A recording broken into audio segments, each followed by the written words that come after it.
ఒకటి విద్యాశాఖ మంత్రి అసలు విద్యాశాఖ మంత్రి ఈయన అన్నట ఈయననే డిస్కంటిన్యూ చేసినోడు విద్యాశాఖ మంత్రి పోను ఉన్నావు న్యాయమన్నా చేస్తున్నావా అంటే నీకు 2 ఏళ్ళు పట్టింది ఆర్ట్స్ కాలేజ్ కాడికి రావడంలో కేసీఆర్ రాలేదు రేవంత్ రెడ్డి వచ్చిండు కదా నేను అనేది ఏంటంటే కేసీఆర్ రాలేడు కేసీఆర్ తో కంపేర్ చేస్తే రేవంత్ రెడ్డి రావడం ఎవడైనా స్వాగతిస్తాడు కానీ కేసీఆర్ కంటే నువ్వు గొప్ప కావచ్చు కానీ నిజంగా గొప్పడివి కాదంటున్నాం కేసీఆర్ కంటే నువ్వు బెటర్ ఏమో అంటే రావడం విషయంలో మరి కంచెలేసుకొని ఎందుకు వచ్చినావు మరి ఇదే నువ్వు టీడీపీలో ఉన్నప్పుడు ఇదే మానవతరాయ్ అన్న రాజారాం యాదవ్ అన్న కోటా సీన్ అన్న భాస్కర్ అన్న వీళ్ళందరినీ పట్టుకొని నువ్వు 2 వీలర్ మీద వచ్చినావు 2 వీలర్ మీద వచ్చి ఆర్ట్స్ కాలేజ్ కాడ ఇట్లా లేపిండు అప్పుడేమో 2 వీలర్ మీద వచ్చినోడివి ఇప్పుడు రానుండే 2 వీలర్ మీద నేను ఎవడద్దన్నాడు 2 వీలర్ మీద రానుండే ముఖ్యమంత్రి కదా సెక్యూరిటీ ప్రాబ్లమ్స్ ఇగో నీకో విషయం తెలుసా గోవాలో గతంలో ఒక ముఖ్యమంత్రి ఉండే ఆయన స్కూటీ మీదనే పోయేది గోవా ముఖ్యమంత్రి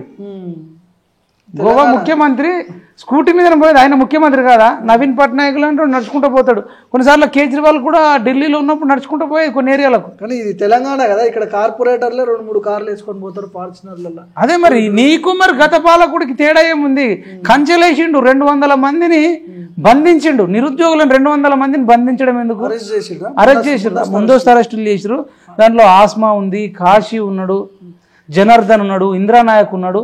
ఇట్లా అనేక మందిని కుమార్ ఉన్నాడు వీళ్ళేదో నిరసన చేస్తారనో ఇంకేదో చేస్తారని నిరుద్యోగుల కోసం నువ్వు ఎందుకు అంత భయపడుతున్నావు అసలు సీఎం జాబ్ ఇచ్చిందే నీకు నిరుద్యోగులు డిజిటల్ మీడియా నిన్నైతే వచ్చి కొట్టేది లేదు చంపేది లేదు నువ్వు ఎందుకు అంత భయం ఎందుకు అంటున్నా మళ్ళా 3 నెలల తర్వాత వస్తా నిరసన చేయొద్దు నిరసన చేసుకోని అంటున్నావు మరి ఇప్పుడేంది ప్రాబ్లం ఇప్పుడేమైంది ఇప్పుడే వీసీకి చెప్పుంటే అయిపోవు కదా ఇప్పుడే వీసీకి పోలీసులకు చెప్పి నేను నార్మల్గా వస్తా వాళ్ళ దయాదాక్షిణ్యాలతోనే నేను సీఎం అయినా కాబట్టి నేను వాళ్ళకు వచ్చి అడిగితే అడగని నేను సమాధానం చెప్పనేనుండే ఆ ఠాగూర్ ఆడిటోరియంలో కూడా మనలాంటి కొట్లాడినోడికి ఎవరికి ఇన్విటేషన్ లేదు ఎవరికి లేదు అసలు మీడియా వాళ్ళని ఎలో చేయలే అక్కడ ఫస్ట్ మీడియా వాళ్ళని ఎలో చేయలే పాసులు ఇచ్చి వాళ్ళని నచ్చిన కూర్చుండే పెట్టుకున్నావు ఆహా ఓహో అని సప్పర్లు కొట్టించుకున్నావు నువ్వు 1000 కోట్లు ఇస్తా అనే బదులు ఆ 1000 కోట్ల చెక్కు తీసుకొచ్చుకొని రాసి ఇచ్చేస్తే అయిపోతుండే కదా మరి అదే రోజు ఇస్తే అయిపోతుంది అయితే ఇంకా అరే ఓహో అంటుండే కానీ ఒక్క 1000 కోట్లు ఇస్తా 2000 కోట్లు ఇస్తా అదే ఒక్కటే ముఖ్యం కాదు ఈయన బేసిక్స్ కొన్ని మేమేమంటున్నామంటే నేను కొన్ని డిమాండ్లు కొన్ని పెడదామని చెప్తున్నా ఇప్పుడు నిరుద్యోగుల తరపున నేను చెప్దాం అనుకుంటున్నా ఏమంటే నువ్వు ఫస్ట్ జీవో 46 మీద పిల్లలు ఎంతగానో కొట్లాడిరో చూసినాం నవీన్ పట్నాయక్ కానీ ఆకాష్ కానీ ప్రవీణ్ కానీ రాఘవేందర్ యాదవ్ కానీ శంకర్ కానీ వీళ్ళంతా ఎంతో కొట్లాడారు ఆ పిల్లలు ఇప్పటికి కొట్లాడుతూనే ఉన్నారు నేను అనేది ఏంటంటే జీవో 46 గత ప్రభుత్వం తెచ్చింది తప్పని చెప్పి మీరందరూ సీతక్క కానీ లేదా శ్రీధర్ బాబు కానీ బల్మూరు వెంకటన్న కానీ మహేష్ కుమార్ గౌడ్ అన్న కానీ రేవంత్ రెడ్డి కానీ మేము రాగానే రద్దు చేస్తామన్నారు నువ్వు 1000 కోట్లు ఇచ్చుడు తర్వాతనయ్యా ముందు జీవో 46 నువ్వు ఇచ్చిన మాట నువ్వు దీనికి డబ్బులు అవసరమా ఇగో మేము అధికారంలోకి వచ్చినాం నెక్స్ట్ నుంచి జీవో 46 ఉండదు ఇప్పుడు కూడా జీవో 46 కోసం అప్పుడు ఎవరైతే కొట్లాడారో కేసీఆర్కి వ్యతిరేకంగా వాళ్ళకి మేము ఏదో ప్రభుత్వ పథకాలలో ఒక 10 లక్షలు 20 లక్షలు లోన్లు ఇస్తాం చేసేసుకోండి సబ్సిడీ ఇస్తామని చెప్తే నీకు వాళ్ళకు కొంచెం కోపం తగ్గదా నువ్వు చెప్పిన మాట జీవో 46 రద్దు చేయమంటేనే ఇప్పటిదాకా చేయలే ఇదానికి డబ్బులు అవసరమా భార్గవ్ లేదు అవసరం లేదు అంటే ప్రభుత్వం తలుచుకుంటే పెద్ద పనేం కాదు అది జాబ్ క్యాలెండర్ ఏమంటున్నాం జాబ్ క్యాలెండర్ ఏమడానికి డబ్బులు ఏముంది నేనేమంటున్నా అంటే 2 లక్షల ఉద్యోగాలు ఇమీడియట్గా కూడా ఏమంటలే నువ్వు ఆర్థిక శాఖ చూసుకో బడ్జెట్ ఎంత కోఆపరేట్ చేస్తుందో చూసుకో అదే వచ్చి నిరుద్యోగులకు ఒకసారి చెప్పు ఓయూకి ఒకసారి వచ్చి తర్వాత చిక్కడపల్లి లైబ్రరీకి వచ్చి దిల్సుఖ్ నగర్కి ఒకసారి వచ్చి మీరు రండి నాతడు గింత బడ్జెట్ ఉంది గిన్ని పథకాలకు పోతున్నాయి గిన్ని డబ్బులు మిగులుతున్నాయి ఏది ముందు వేసుకుందాం పోలీస్ కానిస్టేబుల్ వేసుకుందామా టీచర్ జాబ్లు వేసుకుందామా గ్రూప్ 2 వేసుకుందామా గ్రూప్ 1 వేసుకుందామా మీరు చెప్తే నువ్వు రెస్పెక్ట్ ఇచ్చి వాళ్ళకి ప్రాధాన్యత ఇచ్చి చెప్తే నీకు దానికి డబ్బులు ఏం అవసరం ఉంటుంది నువ్వు అది చేయకుండా ఇంకేమున్నాయి సమస్యలు ఏమున్నాయి నిరుద్యోగుల తరపున జాబ్ క్యాలెండర్ అనేది పక్కా వేయాలి జీవో 46 అనేది పక్కా రద్దు చేయాలి నిరుద్యోగ భృతి అందరికి ఇవ్వకపోయినా భూమి జాగ లేని వాళ్ళు లేదంటే చాలా లిమిటెడ్గా తక్కువ భూమి ఉన్న వాళ్ళు తల్లిదండ్రులు లేని వాళ్ళు వీళ్ళని అందరినీ సెలెక్ట్ చేసి అంటే సింగిల్ పేరెంట్ ఉన్న వాళ్ళు ఫస్ట్ ప్రాధాన్యత 2 తల్లిదండ్రులు లేని వాళ్ళకు రెండో ప్రాధాన్యత తల్లి లేదా తండ్రి లేని వాళ్ళకు చాలా మందికి తండ్రులు లేరు వివిధ కారణాలతో చనిపోయారు. అందరు సింగిల్ పేరెంట్ వాళ్ళు చాలా మంది ఉంటారు. వాళ్ళకు కొందరికి ఇండ్లు పాత ఇండ్లు ఉంటాయి, అది ఇల్లే కాదనుకోవాలి,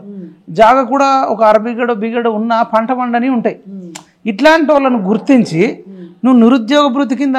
జీవితాంతం ఏమంటలే, 1 సంవత్సరమా 2 ఏళ్ళ మీరే అన్నారు కదా నిరుద్యోగ భృతి ఇస్తామని. సరే 40 లక్షల మంది ఉంటే 40 లక్షల మందికి ఇవ్వకపోయినా 4 లక్షల మంది ఉంటారు, 5 లక్షల మంది ఉంటారు, ఐడెంటిఫై చేయండి. వాళ్ళకు చేస్తే వాళ్ళకు 3,000 4,000 మీరు ఏదైతే మాట ఇచ్చిరో ఇస్తే అది కూడా భూస్వాములకు రైతు బంధు ఇవ్వకుండా ఇవ్వచ్చు. ఈ డిఎస్సి ఏంటిది, డిఎస్సి పోస్ట్ పోన్ చేయలేదని పాపం ఇప్పుడు రేవంత్ రెడ్డి మీద ఆగ్రహం ఎందుకుందంటే అడుగుతున్నారు వాళ్ళు అడుగుతున్నారు. కానీ నేనేమంటున్నానంటే రేవంత్ రెడ్డి మీద కూడా ఇంకా కోపం ఉండడానికి రీజన్ ఏంటంటే అప్పుడు గ్రూప్ 2 ఎగ్జామ్, డిఎస్సి ఎగ్జామ్, ఇవన్నీ కొన్ని రకరకాల ఎగ్జామ్స్ ఒకటేసారి ఉన్నాయి, కొంచెం నెల రోజులు 2 నెలల్లో పోస్ట్ పోన్ చేయండి, ఒక 1 మంత్ అన్న అని చెప్పి డిఎస్సి అభ్యర్థులు సిటీ కాలేజ్ నుంచి, అంటే అప్పుడు ధర్నా చేస్తే సిటీ కాలేజ్లో బంధించారు, గోషమాల్లో బంధించారు. అప్పుడు సిటీ కాలేజ్ నుంచి వందలాది మంది అమ్మాయిలు కాలినడకన 10-12 కిలోమీటర్లు నడుచుకుంటూ ఆర్ట్స్ కాలేజ్కి వచ్చారు. వస్తే ఒక్క రేవంత్ రెడ్డి కానీ ఇంకో మంత్రి కానీ ఎమ్మెల్యే కానీ అయ్యో పాపం పిల్లలకి ఏం కావాలో వాళ్ళు అడుగుతుంది జాబులు కాదు, ఒక 1 మంత్ పోస్ట్ పోన్ అడిగితే పట్టించుకోలే. రాత్రంతా ఆర్ట్స్ కాలేజ్ కానీ ఆడ గ్రాస్లో ఉంటే పోలీసులు వచ్చి బెదిరించడాలు, బ్లాక్మెయిల్ చేయడం, నన్ను తీసుకెళ్ళి అఫ్జల్గంజీలో బంధించడం, తర్వాత చిక్కడపల్లి లైబ్రరీకి వెళ్ళి గ్రూప్ 2 వాయిదా వేయమంటే దానికోసం కూడా నాను ధర్నాలు రాస్తారోకలు చేసి ఈ కోదండరాం మీద పాటలు పాడి అందరి మీద అది చేసి ఇది చేస్తే నన్ను చంద్రయాన్ గుట్ట కాడ పోయి రాత్రి అంతా బంధించిన. అట్లా ఈ ప్రభుత్వం వచ్చినాక పోస్ట్ పోన్ చేయమంటే బంధించడాలు, రాత్రి అంతా నిర్బంధించడం, అంటే ఇవన్నీ చిన్న చిన్న మిస్టేకులు చేయకండి అంటున్నా. ఇవన్నీ చిన్న చిన్న మిస్టేకులు చేయడం వల్ల నిరుద్యోగులను ముదిరిపోయిన బెండకాయలు అనడం, ఇవన్నీ నోటి దూలతో వ్యతిరేకత తప్ప. గతంలో ఏదో అన్నట్టుంది, అడ్డ మీద కూలీలు అన్నాడు, బిర్యానీ ప్యాకెట్లు అన్నాడు. నువ్వు అనుకుంటే బీఆర్ఎస్ వాళ్ళని అనుకో, మాకు సంబంధం లేదు. బీఆర్ఎస్లో కొన్ని యూట్యూబ్ ఛానల్ ఉన్నాయి, వాళ్ళని అనుకో, లేదంటే బీఆర్ఎస్లో కొంతమంది నిరుద్యోగులకు సంబంధించిన వాళ్ళది వింగ్ ఉంటుంది. నువ్వు ఏదన్నా అంటే వాళ్ళని అనుకో, నువ్వు ఓవరాల్గా గ్రూప్గా ఆడాడు అడ్డ కూలీలు, బిర్యానీ ఇస్తే పోతారు, బీర్ ఇస్తే పోతాడు, లేకపోతే ముదిరిపోయిన బెండకాయలు. ఇప్పుడు మనిషికి ఈ నాలుక అనేదే డేంజర్, మంచి చేస్తుంది చెడు చేస్తుంది. నీకు ఏరి కోరి అయ్యో అంటే నిరుద్యోగులు అంతా నీ శక్తి సరిపోలే. యాక్చువల్గా అయిన తర్వాత పీసీసీ అయిన తర్వాత హుజూరాబాద్లో ఎన్నికలు వచ్చినాయి. హుజూరాబాద్లో ఈయన చరిష్మా చూసి ఓట్లు వేయడం లేదు, రేవంత్ రెడ్డిని చూసిన ముఖం చూసి ఓటంటే ఎవడు ఓటేలే. జిహెచ్ఎంసీ ఎలక్షన్లో కూడా నేను కాలుకు బలపం కట్టుకొని తిరిగిండు, 150 డివిజన్లో తిరిగితే 2 వచ్చినాయి. అంటే దుబాకలో కానీ హుజూరాబాద్ టైంలో కానీ ప్రజలంతా నిరుద్యోగులంతా బీజేపీ వైపు ఉన్నారు. ఇక తర్వాత ఎలక్షన్స్ దగ్గరకు వచ్చిన తర్వాత మునుగోడు ఎన్నికల తర్వాత మునుగోడులో కూడా డిపాజిట్ రాలే, అప్పుడు రేవంత్ రెడ్డి పీసీసీ. అంటే నీకు రేవంత్ రెడ్డి ఎక్కువ కష్టపడ్డా, నిరుద్యోగులు డిజిటల్ మీడియా ఎక్కువ కష్టపడ్డదని చెప్పడానికి చెప్తున్నా. ఎప్పుడైతే డిజిటల్ మీడియా నిరుద్యోగులు ప్రశ్నించే గొంతుకలు బీజేపీ బీఆర్ఎస్ రెండు ఒక కాటి ముక్కలే, కవితను లిక్కర్ స్కామ్లో అరెస్ట్ చేస్తలేరు, ఈ కాళేశ్వరం స్కామ్ అది ఇది అన్నారు, వీళ్ళు అరెస్ట్ చేస్తలేరు. బీజేపీని బీఆర్ఎస్ని రెండింటిని ఓడగొట్టండి, అందరు గంప గుత్తగా కాంగ్రెస్కి వేయండి అని చెప్పి డిజిటల్ మీడియా నిరుద్యోగులు ప్రశ్నించే గొంతుకలు 1 సైడ్ వచ్చినప్పటి నుంచి అరే వెంటిలేషన్ మీద ఉన్న కాంగ్రెస్కు 64 సీట్లు వచ్చినాయి అంటే అషామాషి విషయమా? అసలు ఎవడన్నా ఎక్స్పెక్ట్ చేసిండా?